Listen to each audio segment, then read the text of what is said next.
Hey guys, Red the Nerd here, and turning red is better than Encanto. Fight me on, I dare you. But anyway, welcome to another movie review. Woohoo! Yeah! And today, movie review is about Turning Red, obviously. Pixar's latest movie, and as I said before, it is better than Encanto. And also, sorry that I have a little bit of a lisp. I actually have some canker sores on my mouth because of my braces, and I also do have some water here, and I promise that I'll be drinking out through the review. I just need I just need some moisture in my mouth. It just helps with me talking and stuff like that. So sorry about that. But anyway, Turning Red is Pixar's latest movie, and a little background on this movie. I did not know that Turning Red was actually a Pixar movie. Everybody was kind of memeing on this one scene where May's mom is outside the school. It was kind of like a big meme. And also one of my friend Ethan, he did a YouTube poop on it. His channel will be linked in the description below if you really want to go check out his channel. His YouTube poop was pretty funny. I thought it was really funny. Go check it out if you are a fan of my channel. He doesn't post very often, but his content is extremely amazing. Go check him out. Wonderful guy. But anyway, that was kind of my introduction to Turning Red. And then when the trailer came out, I was like, wait, it's a Pixar movie? What the hell? I'm a Pixar nerd, guys. Trust me, if you know me in person or you talk to me, I'm a Pixar nerd, okay? I follow Pixar on Instagram, so I would have known that this movie would have came out, okay? But apparently, I did not know this movie was a Pixar movie, okay? It was really weird, and I did not know. And then the trailer came out, and I watched it, I was like, wait, it's a Pixar movie? Okay, this looks pretty good, I'm really excited. So yeah, it was really weird because a lot of people were hating on this movie. Can you guess where the hate came from? Yes, of course, it came from Twitter, because I'm pretty sure half of the people on Twitter are literally just bots, arguing about nothing, okay? Everybody was saying that this movie was garbage. Everybody was saying that they hate the art style. Everybody was saying that, like, I don't get the hate. Most people didn't get the hate that this movie was getting. Like, why? Because of the art style? Oh my god, it's teenage girls. Oh my god, puberty. What is Pixar doing? Oh my god, they're sinking to the abyss of death and despair. Like, what? This movie hasn't even came out yet. You guys are still arguing about it. Like, what are you doing? What are you doing? I've not seen a movie get so much hate before it even came out, okay? I get that most people are going to be like, oh, I'm not going to see that movie because it's probably going to suck. Like, not onto Twitter, just like in person. Like, oh, I'm not going to see that movie because it's probably going to suck big balls, because most movies nowadays suck big balls. So there's no point. But I've never seen a movie get so much hate like Turning Red did on Twitter. Oh my god. I just have a quick little message for the people that were arguing and hating on this movie on Twitter. Were you even teenagers at this point, okay, guys? This movie deals with some really mature themes, and I'm glad that Pixar decided to let this movie become a Pixar movie, because we need some more mature themes in this that is really relatable to many different people out there, and that is also really good, the acting, all of that good stuff. But were you guys even teenagers? I'm pretty sure those were just bots. These are just pretending to be humans that didn't do it. I could literally go on and on about Twitter, okay? I'm probably going to make a separate video. No, just kidding. I'm not going to make a separate video on that because I don't like Twitter. If you use Twitter, please delete it immediately. It's horrible. Twitter should be set on fire and be burned and be erased from the internet completely. But anyway, so let's get into the actual review, okay? But yeah, Turning Red is Pixar's latest movie. Basically, the story, the plot around this movie. By the way, there will be spoilers. If you haven't seen it, it's on Disney Plus. It's really great. Hope you watch it.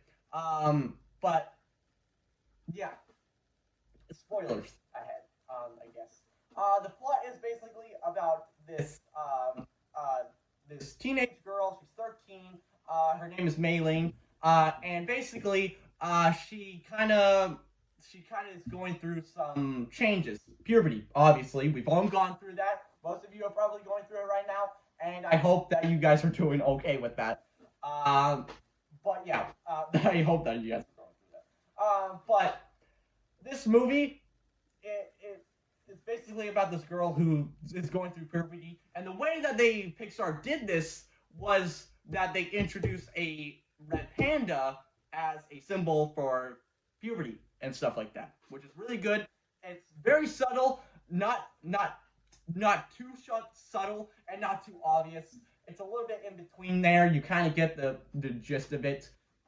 But to younger people, they probably don't get it, and they probably would just think, "Oh, she turns into a red panda, big deal." And basically, she wants to like become her own person and be kind of hang out with her friends more than her mom. And we'll get to that later. But she goes through many different. Basically, she wants to go see this concert with her friends, but her mom won't let her, and so they kind of have to raise money to get the tickets. That's basically the plot.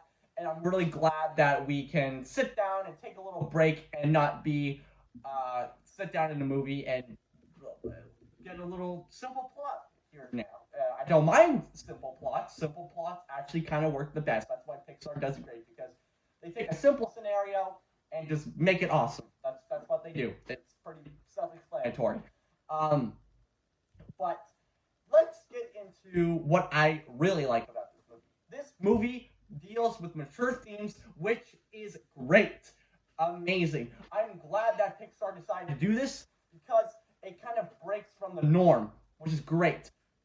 Pixar is great at many different things because they can make a movie that is for everybody. It's not just for younger people, but for everybody. You can put a 6-year-old in front of Toy Story. They'll enjoy it, and you'll probably enjoy it too because of the characters and the plot and the acting and everything like that. This movie does with mature themes. They bring out periods. They bring out pads. They use like kind of language that you're like, oh, that's a little whoa. This is a Pixar movie.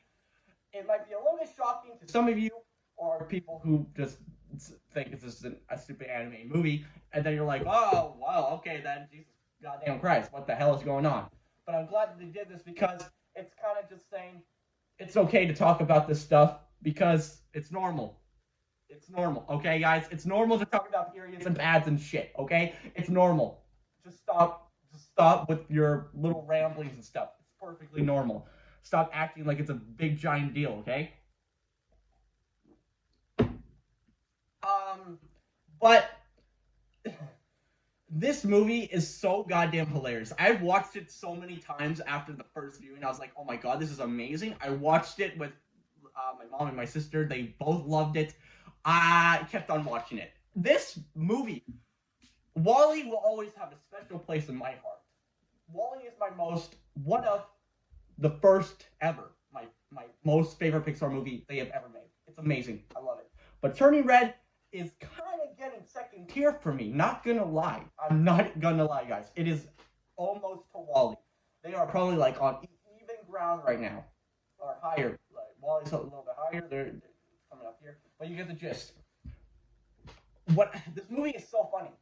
I watched it so many times, as I said before, and the funniest thing is the one scene where they're in the concert and the boy band comes out, Four Town, they come out and they're singing, and they're just crying and just full of giddy, and they're like, oh my god, it was so funny. And I really like the kind of anime aspect that they put into it. There's a lot of anime references and stuff, like the eyes all glittery, the kind of like a lot of anime references, like the sky and everything. The final battle. We'll get to that later. But the final battle is very anime-esque. I was like, oh my god, this is straight up anime, and I love it. This is amazing. I love it. And I also like the fact that Mei Ling turns into a red panda, which is kind of reminiscent to anime protagonists changing into like something awesome, like Seven Deadly Sins. For example, they turn into badass. Look, that's basically what they do. And there's no explanation for it at all. It's just basically deal with it, which I love, by the way. And this is just kind of like the same, but then they give it a little bit of backstory, which is also good. And another plus that I really like is that it is set in Toronto, Canada. As a fellow Canadian myself, I am really glad that Pixar decided to my home country, which is amazing. Most movies are set in America or other country, and they're like, okay, yeah, it's set in America, it's set in Italy, whatever, it's big freaking whoop. But for me, Canada is so little in movies and settings, which you kind of just forget about it. But since that, the director, who also directed the Pixar short Bow, she's actually Canadian, and this is kind of like a passion project for her. It's kind of based on true events around her as she's growing up and stuff like that. And she kind of she immigrated to Toronto, Canada, which is amazing. So if you're watching this movie from whatever, the UK, the US, or whatever, other countries, and you see this movie, you're like, why does their money look like Monopoly money? Yeah, it's Canada. We have our money, our bills look like Monopoly money, and there are toonies and loonies, which are $1 and $2. They're like little coins or whatever. I'd like to see that. Canada flag, amazing. And also, I do like that they put Timbits in a movie. Timbits are like little, I'll put some pictures or whatever. I don't know where they're going to be or whatever. But Timbits are like small little donuts. You can get them at Tim Hortons. Surprisingly, that we didn't see a Tim Hortons restaurant there. Very surprising. And actually, the concert, the Sky Dome, is an actual building. They changed the name. You can Google Toronto, Canada Sky Dome. They changed the name, but it's basically the exact same thing. And also the Daisy Mart is actually a real location. So if you live in Toronto and you see this movie, you could probably find your house somewhere in there. I'm not like, you could walk down a certain street, you could be like, yep, that's from Turning Red. I'm in a Turning Red movie. Amazing. But as a fellow Canadian, I just had to point that out because I just got really giddy. I was like, oh my god, it's set in Toronto, Canada. Oh my god, it's amazing.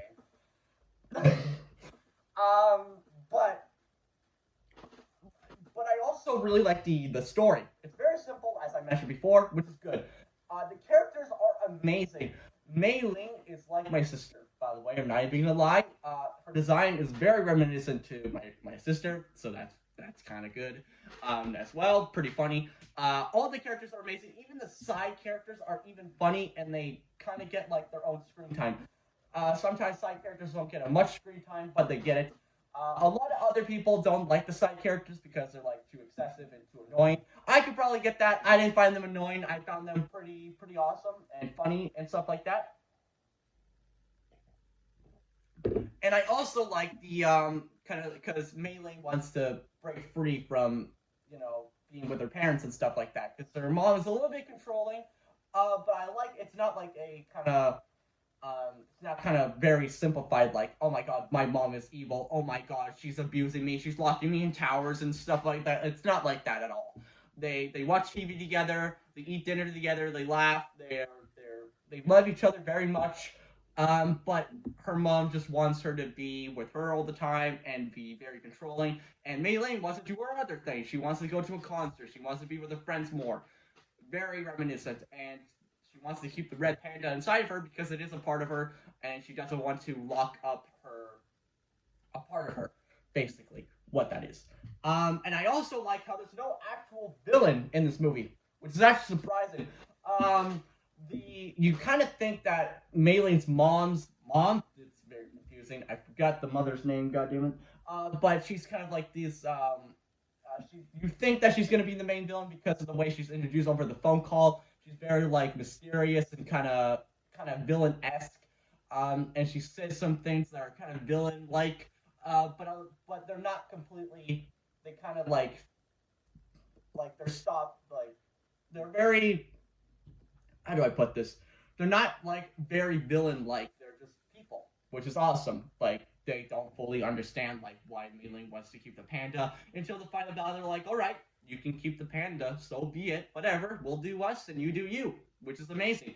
And speaking of the final battle, I feel like the final battle was amazing, very anime-esque, like I said before. But I also like how it's kind of like metaphorical in a way. Like, it's not just like a crazy anime battle. It's like very metaphorical, like a mother and daughter arguing about certain stuff. Like the way they're talking, bantering back and forth with each other during the final battle. You could be like, if you just take away that and just put the two characters right there, face to face, without the giant panda and stuff like that, you can pretty much see how they're arguing about certain things. And but I like the direction that they went with the battle and everything. It was very awesome. Also, at the very end of the movie, near the end, where they're in the bamboo forest or whatever, metaphorical, of course, obviously, and Maylene discovers her mom, but she's young, which is very good. I did not expect that. I was like, wait, who is this? And I was like, oh my god, this is amazing. How, because she's been keeping, her mom has been keeping in the giant red panda for so long, that when it releases, she kind of goes back to her younger self and just kind of releases all that emotion stuff. And it was very shocking and it was very awesome where they keep walking towards where the other people are, and as Bamboo passes them, the mother like goes from a teenager to a young adult to mid to a very adult and stuff like that, which is awesome. And I liked how when um, they turn into their panda and then turn out of the panda, their hair turns red. Very awesome. I really like that design choice. I thought it was very awesome. I'm sorry that I keep on going all over the place. I don't script any of this. I'm just going on what I like and what I thought about the movie. But it's very awesome. I love this movie to death. It's probably one of my new favorites this year. And hopefully, as I said before, as I said before at the beginning of the video, Enconto Red is better than Encanto. Me and my sister both think that. Encanto, I'm not saying that Encanto is bad. Far from it. Encanto is very good. But the way the internet and TikTok has kind of did to Encanto, it makes me not want to watch it ever again. Because it's just like, oh. It's kind of like Squid Game. To be honest, like, you're like, oh, Squid Game, very awesome. And then the internet's like overhyping it, and it's just like really cringe. And then everybody's like, oh my god, remember Squid Game? Oh my god, who wants to see that again? It's basically what Encanto is at this point. But Turing Red was a nice fresh grass. I'm glad that the internet hasn't done anything yet. Mind you, the internet does do something with it. I'm going to be very upset with myself and very upset at humanity as well. But yeah, it's on Disney Plus right now. And what's really weird is that they decided to put it on Disney Plus. I don't know why they decided to do that. The Batman and Spider-Man No Way Home came out in theaters. I don't know why they decided to put Turing Red on Disney Plus. I don't get it, but yeah, it's on Disney Plus right now. And also, I just wanted to talk about little things. As I said before at the beginning, I didn't know why this movie got so much hate. This movie mostly got judged because it's around puberty and stuff like that. Which the movie could have gone in two different ways. One, they could have gone in a really crappy way, and it really sucks and it didn't do as well. Or the way that it turned out, which was amazing. And they handled it very maturely and very funny and very entertaining. I love it. Another complaint that people have been saying is that they don't like the art style. The art style is Cal Art style. By the way, Cal Arts is a film school. A lot of Pixar directors and animators went there. And that's where the famous A113 came from. It's actually a classroom number. And it's in every Pixar, not every Pixar movie, but except Monsters Inc. It's in every Pixar movie so far. The art style is very reminiscent. I'll put an example somewhere. I don't know where I'll put the example, but it's going to be around here. But anyway, the Cal art style is, you can probably find it in very famous Disney cartoons like Gravity Falls, Steven Universe, the Amazing World Gumball, and Star vs. the Force of Evil. They have that really rounded face, really big eyes, and small body, big head, and all that stuff. And they took that art style and put it into 3D with Turing Red. And to be honest, after like the first time I saw it, I was like, oh, I'm not going to get used to this animation. The faces look a little bit weird. But sometimes the faces do get really funny. Like she's under the bed and she's drawing like anime stuff like that. And like the faces and everything, it just makes me crack up. I'm like, oh my god, that's amazing. But I was like, the way she's talking and stuff, like, it didn't really click with me the first time. And after I kept watching, I was like, I got used to it. It's fine. Deal with it. And I like how they took a very simplistic 2D art style and made it into 3D. Like I said before, breaking the norm and introducing some new concepts, which is amazing. And I'm glad that Pixar decided to do that. video is going on too long. I'm pretty sure you can guess my opinion. This movie is awesome, and go see it. It's on Disney Plus right now. And if you find me in the comments about how Encanto is better than Turning Red or Turning Red is bad, I'm gonna fight you, and you will lose, and you can never stop me. It's my opinion. Deal with it. But anyway, that's gonna do for me, guys. I hope you enjoyed this review. That's pretty much it. So, like, comment, subscribe. I don't care what you do, but you guys know what time it is. So, bye, guys.